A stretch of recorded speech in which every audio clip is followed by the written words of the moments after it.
수익형 부동산 중에서 빠지지 않는 게 바로 오피스텔입니다.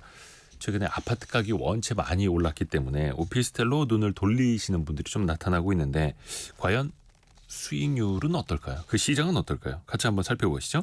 돈워리 투자백서 시간입니다. 어서민의 성선화 대표와 함께합니다. 안녕하세요. 네, 안녕하세요. 요즘에도 임장 많이 다니십니까? 아유, 그럼 일주일에 한 번씩 꼭 다닙니다. 꾸준히. 네. 요새 오피스텔 시장 분위기는 어때요? 사실 오피스텔 분위기가 거의 한 2년 동안 굉장히 안 좋았었거든요. 네. 그래서 한참 꼭지를 찍었다가 확 떨어졌는데 네. 최근에 살짝 살아나는 분위기가 감지가 되고 있습니다. 최근에 이제 오피스텔 가격 동향 조사를 보면은요, 이제 3분기 전국 기준으로 오피스텔 매매가 0.35% 내렸거든요. 네. 근데 최근에 소폭 상승세가 전환되는. 그러니까 하락을 하다가 이제 드디어 이제 상승 전환하고 있는 거거든요. 사실 이 오피스텔 가격은 아파트보다는 최소 한 3개월, 6개월 정도가 늦거든요. 네. 그러니까 이제 2분기에 이제 아파트가 오르고 그 여파가 이제 오피스텔로 이어지고 있다. 이렇게 볼 수가 있는 거죠. 일단 떨어지는 건 멈췄다는 네. 거네요. 네. 근데 이제 서울이나 수도권 지역에서도 모든 오피스텔이 다 오르는 건 아니겠죠? 네, 그렇죠. 사실 이제 주거용 부동산도 입지 분석 되게 중요하지만 네. 이제 오피스텔 같은 경우에는 제가 봤을 때는 입지 분석이 가장 중요한 것 같거든요. 더 중요하다. 네, 왜냐하면 여기는 오르는 곳만 오르는 게 굉장히 더 심화됩니다.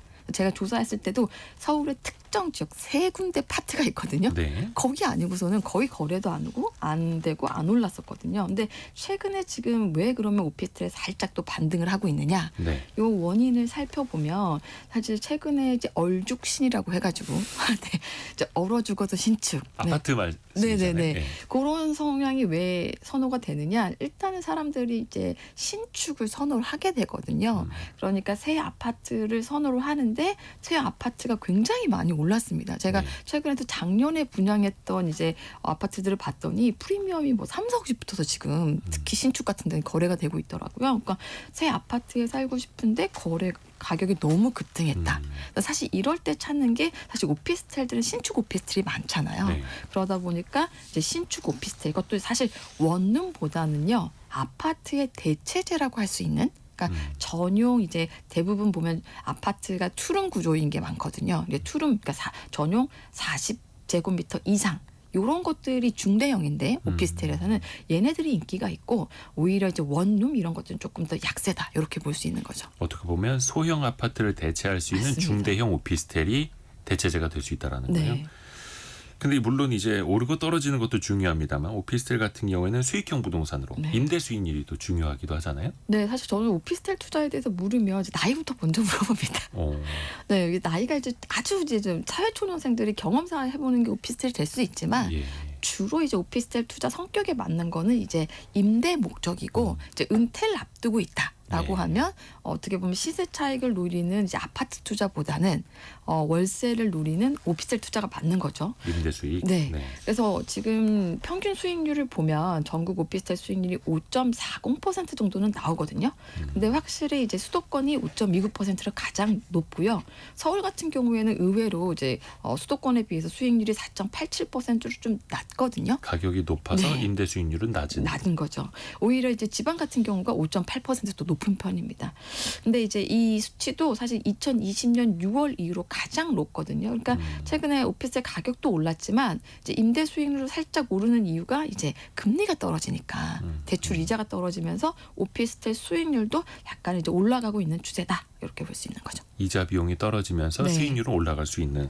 그런데 한 4, 5% 정도 수익률이면 근데 또 이게 임대를 하다 보면 네. 세금이라든지 그쵸. 세입자 간의 어떤 문제라든지 신경 써야 될 게 많잖아요. 그러면 4, 5%대 수익률이면 과연 투자할 만한 가치가 있을까요? 사실 저는 저 같으면 하지 않습니다. 네, 5% 수익률이면 다른 게 할 게 많기 때문에. 네, 근데 이제 정말 말씀하셨던 대로 세금이라든지 각종 세금 그리고 공실률도 있을 수 있거든요. 네. 실질적인 수익률을 봤을 때는 3%대 중반. 이것도 강남으로 넘어가면 1% 중반 뚝 떨어지거든요. 네, 그래서 오피스텔 같은 경우에는 정말 뭐 시세 차익을 적극적으로 내겠다, 뭐 이렇게 높은 수익을 내겠다 이런 것보다는 굉장히 안정적인 월세 수익을 받고 싶을 때 할 수 있는 투자다. 이렇게 말씀드릴 수 있을 것 같아요. 그래서 사람들이 좀 선호하지 않다 보니까 지난 8월에 정부가 부동산 대책 내놓을 때 네. 비아파트 규제 네. 완화 네. 책도 꺼내 들었잖아요. 네. 그러면 투자 메리트가 좀 높아질 수 있을까요? 사실 이거는 제가 느끼기에는 아직까지 그렇게 피부에 와닿는 그런 효과는 없는 것 같아요. 이번에 어떤 규제를 완화해 줬냐면 가장 예민한 게 사실 이제 주택 수거든요. 안 그래도 지금 취득세가 굉장히 인하되지 않고 있는 상황에서 네. 주택수에 포함이 되게 되면 오피스텔 작은 거 하나 샀다고 해가지고 취득세가 팍팍 올라가니까. 그렇죠. 그래서 이번에 이제 전용 60제곱미터 이하의 오피스텔 같은 경우에는 이제 구입을 한다고 하더라도 2027년까지 취득세, 종합소득세, 양도세 등 이제 부동산 세금을 이제 면제해주기로 했거든요. 그런데 사실 이렇게 면제를 해준다고 하더라도 그렇게 이제 선호도가 높은 그런 상황은 아닌 것 같습니다. 하지만 다주택자 같은 경우에는 확실히 이제 이런 소형 오피스텔이 주택수에서 면제되니까 세금적인 혜택은 볼 수 있습니다.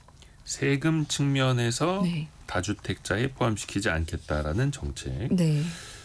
대출은 잘 됩니까? 오피스텔 담보 대출은? 오피스텔이요. 이게 이제 은행권에서 대출을 해줄 때 이 네. 담보 물건에 대해서 평가를 하거든요. 네. 가장 대출을 잘해주는 게 아무래도 아파트인 예. 거죠. 그리고 일단 LTV를 잡을 때도 이제 담보 평가라고 하잖아요. 그 평가도 굉장히 높게 나오고요. 아파트는? 그렇죠. 근데 이제 오피스텔 같은 경우에는 이 시세 대비 담보를 평가했을 때 조금 낮게 나오고요. 금리 같은 경우에도 가장 저렴한 금리를 적용해 주는 게 아파트고요. 오피스텔 같은 경우에 오히려 아파트보다 금리가 높습니다. 그래서 지금 현재 시중은행의 오피스텔 담보 대출을 보면은요. 은행권은 지금 아파트 같은 경우에 3%대로 떨어졌거든요. 네. 근데 지금 오피스텔은요. 5%대입니다. 어. 네, 그러니까 이제 이게 담보 물건에 대한 차이가 있기 때문에 오피스텔은 조금 금리 측면에서는 아파트보다 더 높다. 1%포인트 가량 더 높다라고 볼 수가 있는 거죠. 기본적으로 네. 어떤 투자 측면에 있어서 조금 불리함이 더 있는 네. 거예요. 근데 또 이 사람들이 소액 투자가 가능하다 보니까 오피스텔 네. 이제 관심 두고 보게 되는데 주의할 점도 좀 알려주세요.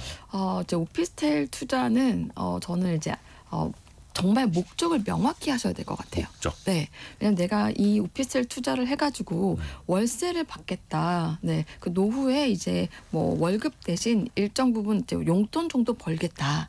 이런 목적으로 한다라고 하면 충분히 하실 수 있다라고 생각을 하고요.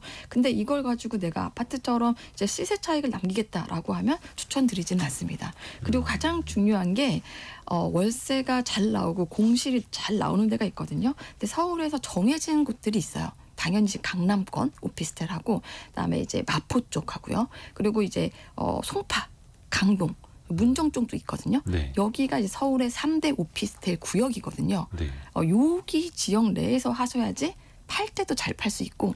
나중에 거래까지도 네, 염두에 둬야 이런 걸 되는. 하실 때는 그냥 역세권이라고만 오피스텔 투자를 해서는 나중에 고생을 좀 하실 수가 있습니다. 그렇죠. 또 오피스텔도 네. 한때 또 열풍이 확 불면 사람들이 관심을 확 갖게 되는데 네. 미리미리 따져볼 부분도 있고 네. 일단 정부에서도 비아파트 거래가 너무 안 되니까 무주택으로 쳐주고 나중에 아파트 청약도 가능한 방식으로 또 정책도 이어가고 있으니까 이 부분도 살펴볼 필요는 있어 보이고요. 어서민의 성선화 대표 함께했습니다. 고맙습니다. 네, 감사합니다. 감사합니다.